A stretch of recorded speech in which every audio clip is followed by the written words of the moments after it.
বন্ধুরা, ভারতের জন্য সবথেকে বড় খুশির খবর এখন এটাই যে প্রথমবার এমন হচ্ছে সৌদি আরবের তরফ থেকে ভারতকে $225 মিলিয়ন অর্ডার দেওয়া হয়েছে 155 মিলিমিটার তোপকে নেবে।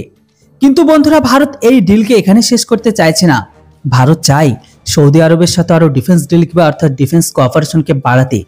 এর সাথে সাথে সৌদি আরবকে বেশি বেশি পরিমাণে মেড ইন ইন্ডিয়ার অস্ত্রকে অফার করবে।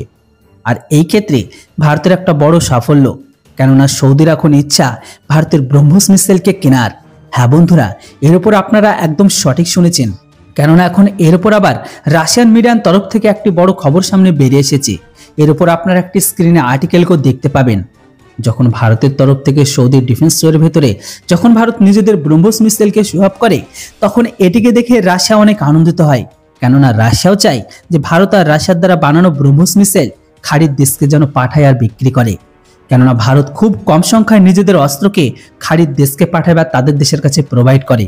তো এখন যেরকম ভাবে সৌদির তরফ থেকে ভারতের কাছে একটা বড় ডিফেন্স অর্ডারকে পেয়েছে, তো ঠিক তেমন ভাবে ভারতের মিসাইল সৌদির ভিতরে প্রদর্শিত করায় ভারতের মিসাইল সেখানে অনেক লোকপ্রিয়তাকে অর্জন করে নিয়েছে।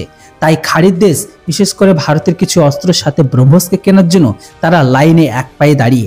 তাই আশা করা হচ্ছে ভারতের অস্ত্র খাড়ির দেশে এক্সপোর্ট হওয়ার চান্সটা আরও বেড়ে গেল।